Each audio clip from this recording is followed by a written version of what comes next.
Hey everyone, it's CurlyHairedHero, and welcome back to some more Pokemon Masters. Last time we took on Chapter 3, Rise Beyond the Flames, where we helped out Blaine, who is training young Flannery here to be more, not so much independent, but codependent, and she's gone ahead and joined our team. But also, we see here that there's this extra mission. You might have seen it last episode, Fileldwork with the professor, which we'll go ahead and take on this time around. Wants us to change our team to rock and water, huh? Alright. Now, obviously, I don't have to do this. I could just not do this. I could use, whatever team I want.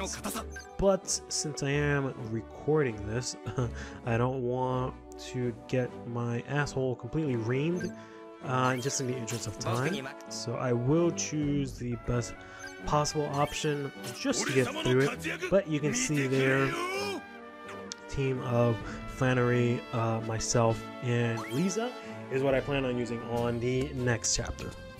Let's go ahead and take on this mission here. Eager to learn more about team battling, Curly made his way to Professor Bellis's lab for some evidence. So obviously, because it's a region and it's a Pokemon game, there's a professor in it. This is the professor for this game. I don't know what she specifically specializes in, aside from fucking speaking random tidbits of different languages. And you see here she's saying hola in Spanish, or hi in Spanish, I should say. Oh, hola, Curly. Welcome to my lab. Thanks for coming. So, how's your day been? How have you been? Oh, this professor comes in and is like, so, how you doing? Anyways, so how are your team battles going? It's okay, I'm still learning. Ganbatte, which is, keep at it or good luck. I think it's like keep at it in Japanese. Keep at it, or maybe she just literally says it right there. Maybe that's what it means. With your Pokemon by your side, I'm sure you'll get the hang of it in no time. Okay. As a matter of fact, I think I have an idea. Would you mind joining me for some field work? There's a trail in the mountains nearby. That would be perfecto. Are you ready to leave now? Let's go. So, there are these types of missions in the game where it's basically this field work with a professor, which is broken up to these sections that actually let you quote-unquote move around and look around and interact with people. It's not as cool as you're probably thinking ahead of time, as you'll see in a couple of seconds. Why don't you try tapping someone on the shoulder and get to conversing? A happy smile and a Alola should do the trick. So, as you can see here, you can slide around and move around in the area. The main important thing that you can do in these sections, which you can't see right now since I've already played through it, I've already gotten it, but there are items that you can see in the foreground or the background there, and you can select them and get them. But like I said, I've already done it. So other than that, you can just talk to people, hear the NPCs, and say things. And this guy talks about his Graveler, who does a cool flip, which I think is pretty dope as fuck. But then once you're done, you can go ahead and press here to move on to the next area. As you can see here at the top of the screen, it'll be 3 of 5 because there are 5 sections. The first section was at the lab section, was where we were before. You also are not able to go back sections either. And you can see here by the red, this is actually going to be a battle. Hey, it's Professor Bellis. What you doing? Field work? Oh yeah, of course, fieldwork. I love fieldwork too. Why don't we have a Pokemon battle? For fieldwork? Sure. Alright, I'm going all out. So, we can take on these random group of people here. Slugbomb and 2 Geodudes here, so we're going to go ahead and hit them with the good old water pulse. Get rid of that Geodude, and then go to this Geodude here. Hit him with the good old water pulse, and then we're going to go back to the Slugma, and to mix things up, hit him with the waterfall instead. And then take down his Litwick here with Brock's Rock Throw, which apparently this damn thing just went ahead and fucking dodged.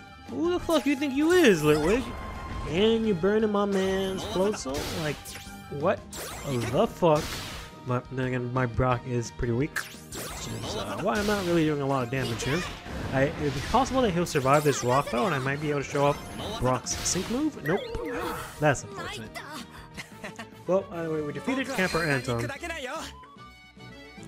That sucks. Was really hoping to see if I can show off his move, but oh well. By the way, what's his field work? Field work is something that gets us very excited. Oh, I get it. It's like a field day. They both got the word field in them too. Oh, I get it now. Yeah, so I don't know what the fuck field work is. Bravo! I can tell you're already forming an incredible bond with your team. Speaking, or Pokemon? Doesn't matter. Speaking of which, has anyone told you how sync moves work or why we're able to use them here in Paseo? It has to do with these things called sync stones.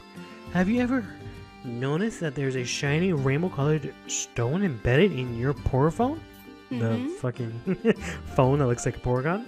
That's a sync stone. They're quite rare. In fact, they can only be found right here in the ocean near where Paseo was built. The interaction between sync stones and Pokemon is actually the prime subject of my research. It's quite brilliant. So you can see there, she's actually studying sync stones. I said earlier, and I wasn't sure what she specializes in, but that's because every professor has a thing that they specialize in. For example, like Elm, I think, specializes in like baby or eggs. Kukui specializes in Pokemon moves, you know, stuff like that. The interaction between sync stones and Pokemon is actually the prime subject of my research. It's quite brilliant. Sync stones apply the power that comes from the bond between a trainer and their Pokemon. I call this sync strength.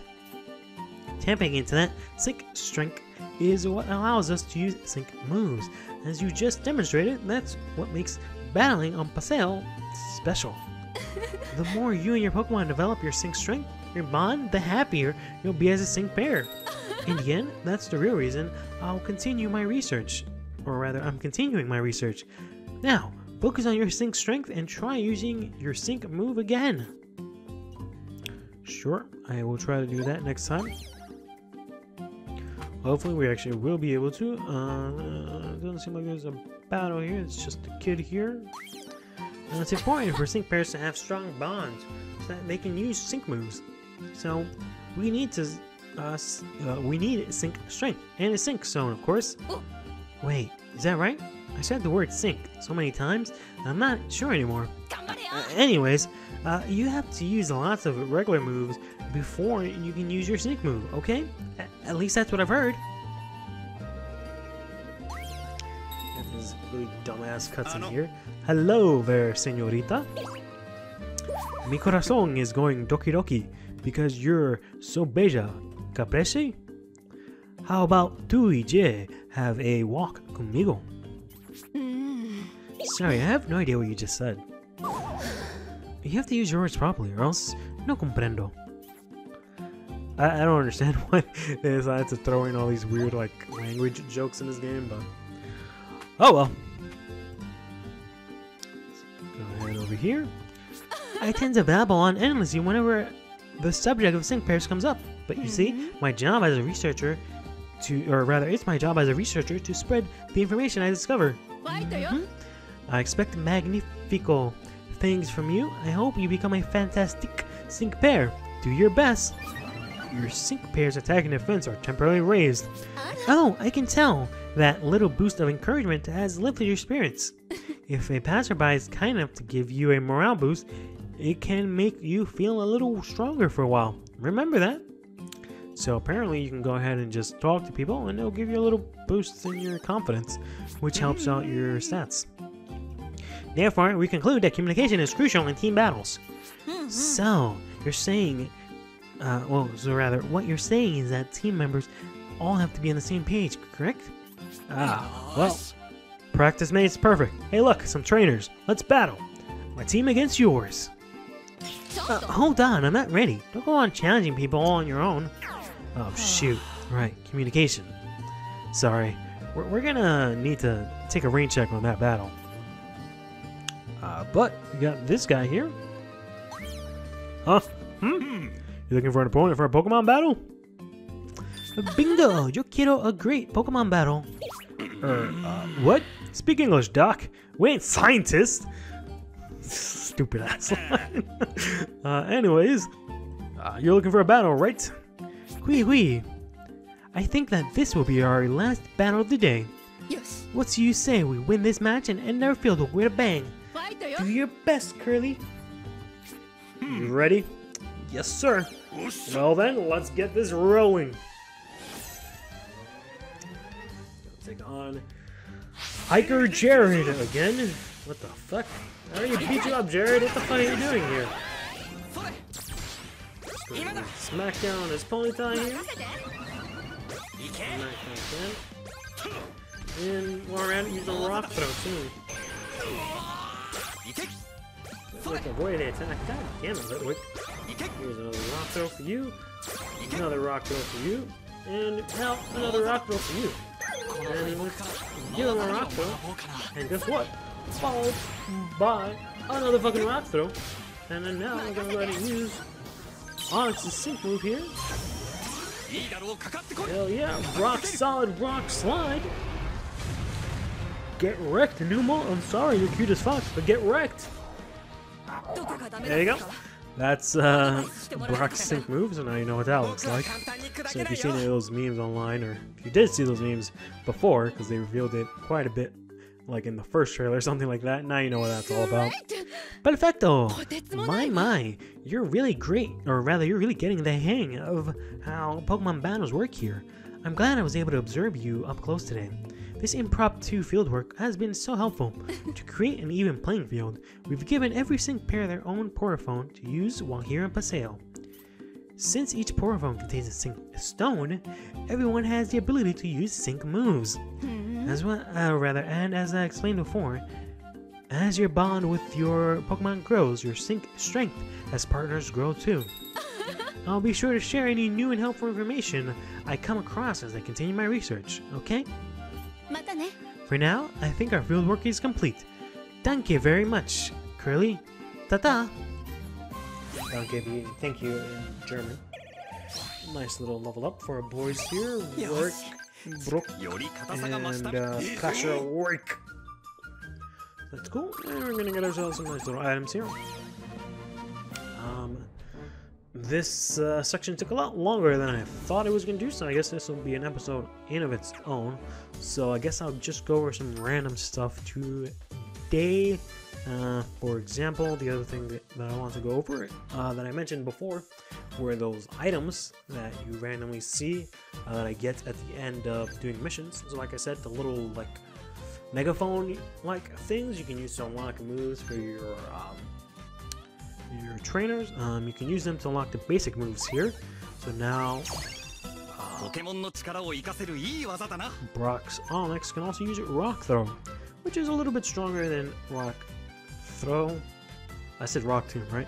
Rock Tomb, which is a little bit stronger than Rock Throw, has a little bit better accuracy, and I don't think it has an effect in this game.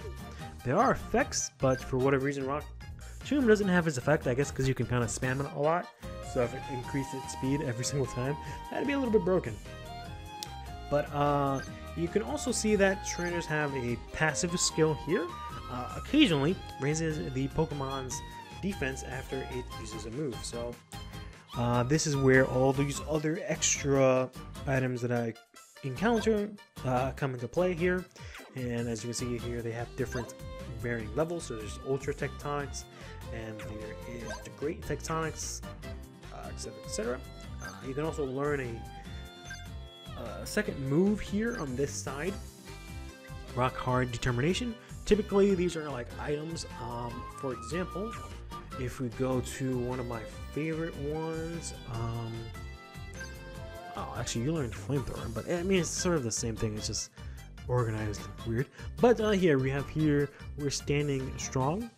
These moves are really weird. They don't really tell you what they are. They're not like normal Pokemon moves, but what this does is it actually increases the defense for all of the members on your team, which is pretty cool. My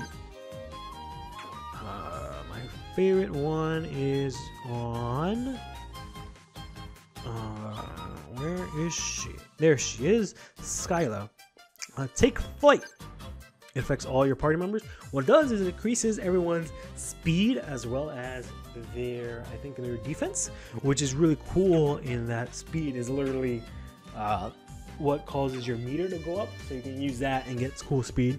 And then you can partner up with the chick that has Arcanine that I just showed off, and then she has the X speed all, so you can apply speed to your entire party. So you can get some real bonuses on that, which is cool because, you know, I love Skyla and I love Arcanine, so I really like using the two of them so far together.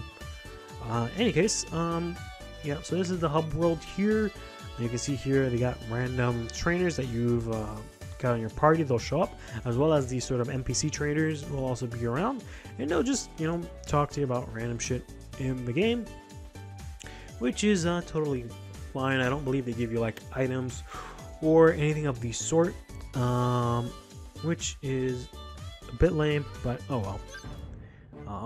And as like I mentioned before, we have here the sync pair stories, which I'll go over in a different episode just because they take a while. I don't really feel like going over them now and starting one off and not doing all the other ones. But you also have these training missions here that you can take. For example, you can take on Blaine here at a hard difficulty, and what he will do is he will allow you to level up, because they just let you level up. Or you can go ahead and take on this guy here. I don't remember his name because he's like a factory head, I think, from maybe Platinum, I don't remember. But if you take him on, it gives you one of these items here, which you can use here in order to level up your Pokemon, etc., and then come in higher levels. As soon as you beat one, you get a higher level after that, which is pretty cool. So I'm assuming once I'm done with the story mode, I'm not sure how long the story mode actually is. Like I said, I'm up to chapter 8. Right now I've got myself, you know, I think it's 3 badges, so I need 2 more badges, and then I can take on the PML. But I don't really know what that entails, so we'll see what that's like. In any case, got ourselves a bit of a filler episode this time around. Next time we'll take on chapter 4, From Blood to Blossom. Find out what Erica's up to. Stay fresh.